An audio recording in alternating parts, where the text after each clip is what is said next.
y'all doing today? It's your boy Jermaine from Shoving Those Hogs back with another video. And as you can see from the title, this is not clickbait. I have some bad news.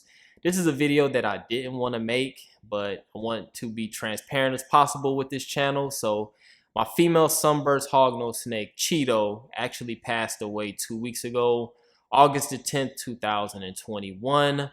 I didn't want to immediately release the news and make a video. I wanted to do as much research as I can, and I also wanted to present it to where you can use this as a learning opportunity. So I'll just go from the beginning on how I noticed that something was wrong with her all the way to this point right here. So August 8th, which was on a Sunday, and if you know, I always feed like my larger hognose snakes on Sunday.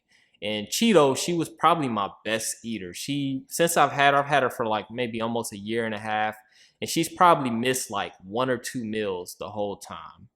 And on Sunday, for some reason, she did not eat the mouse. Like, I tried to feed her and she bluff striked and she started hissing, which was definitely unusual for her. So I was like, maybe she's just in shed.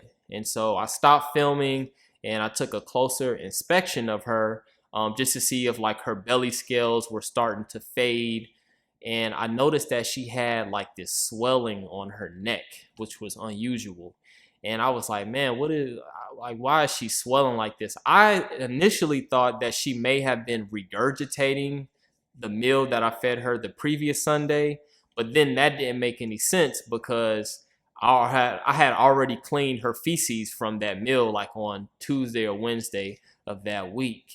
So I knew that wasn't the case. So I was like, man, what's causing this swelling? When I looked closely at it, not only did I started noticing that she was having labored breathing, but I noticed that around the swelling, I saw like a pulse, kind of like a heartbeat. And since it was kind of high up on the neck, I was like, I don't think that's the heart. So I went on the internet and looked at a picture of the anatomy of a snake, and I noticed that area where she was swelling is the area of where the heart is located in snakes. So started doing some more research on cardiac disease in reptiles. I didn't find too much information, but I did find one study that kind of went over everything, and she basically had the symptoms of like cardiovascular disease. And so by then I kind of knew this isn't gonna go well. And so the next day on Monday, I scheduled a vet appointment for that following Tuesday. That was like the earliest I can go on. I forgot that after I got off of work on Tuesday, I actually had a job interview. So I ended up having to reschedule the vet appointment to Wednesday. So that Monday, I thought Cheeto would get better. But when I woke up, she was still had that throat swelling. She still had labored breathing.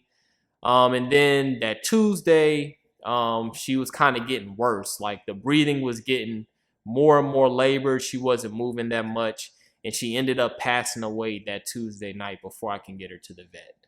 So I knew I wanted to do some further research on this. So I still kept my vet appointment that Wednesday. And I just called them and let them know, hey, I want to do a necropsy, which is basically like an autopsy on animals to kind of see if my hypothesis of cardiovascular disease was correct.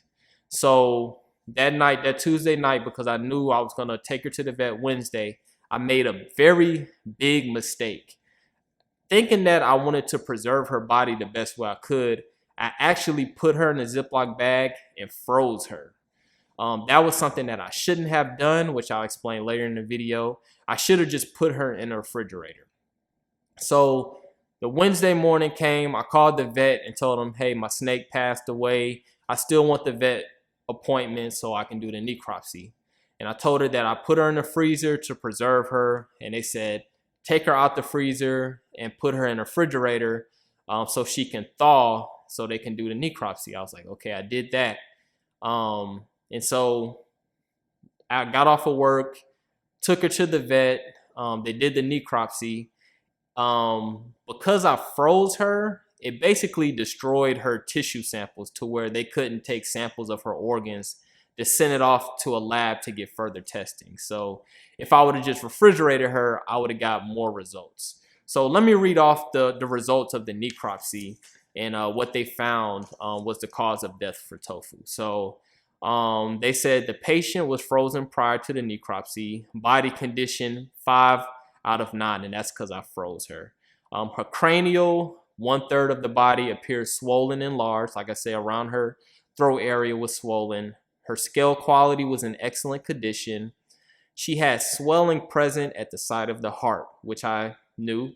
And she had moderate to severe hemorrhagic pericardiac effusion. So pericardiac effusion means that she had fluid around her heart. Hemorrhage means that there was some type of rupture. She also had a suspected heart tumor or dilated right atrium. So the right atrium is one of the 4 chambers of the heart.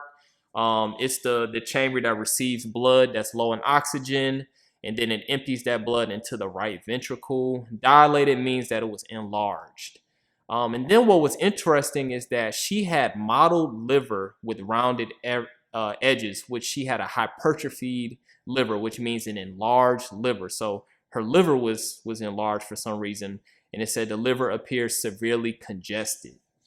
And then later she stated the lungs have a red appearance with lividity, no pathologic, no masses, no effusion observed. So her lungs were good. Her trachea appeared normal, gallbladder normal, fat pads were normal, GI tract was unremarkable, kidneys were normal, her spleen was normal.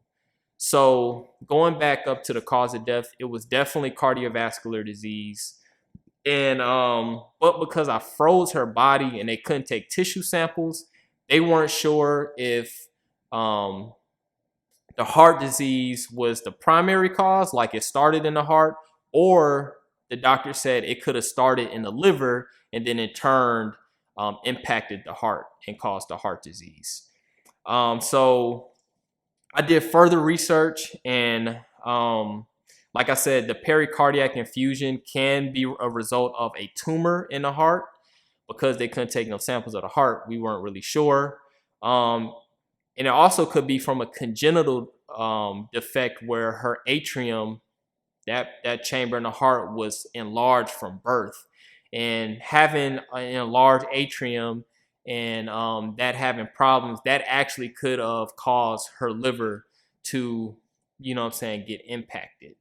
So basically, that's what happened. The vet told me that it was really nothing that I could do to prevent that. If I would have took her to the vet on Tuesday, they would have ended up euthanizing her. And something like this, it wasn't really no way that I could have prevented it. It would have, manifested sometime in her life. So basically, man, that's it. Cheeto died of a heart disease. I talked to some breeders. I talked to the breeder that I got her from. And this is something that rarely happens in hognose snakes, but it does happen. Not only in hognose snakes, other snakes and other reptiles. Like I said, just like in humans, some people are born with enlarged hearts and stuff like that. So basically, man, the takeaway from this video, if you're getting into hognose breeding, there are going to be ups and downs. Everybody takes losses. That's not even just with breeding hognose snakes. That's with any kind of business. And also, if you have a snake that just, for some reason, passes away unexpectedly and you want to get further, and you want to know more about what happened, and you want to do a necropsy, do not freeze that animal. Just refrigerate it until you can get to a vet. So that's it. Like I said, I didn't want to make this video. Cheeto was like one of my favorite snakes, one of y'all favorite snakes. She was one of the prettiest snakes, and she was like the best hognose. She was like the best pet, you know what I'm saying? She ate every week. She had a calm demeanor. She was curious. She never bluffed strikes. She never was defensive or anything like that. But, you know what I'm saying, you win some, you lose some. So hopefully, you know what I'm saying, y'all learn from this. Like I say, this is something that can happen when you invest in hognose snakes.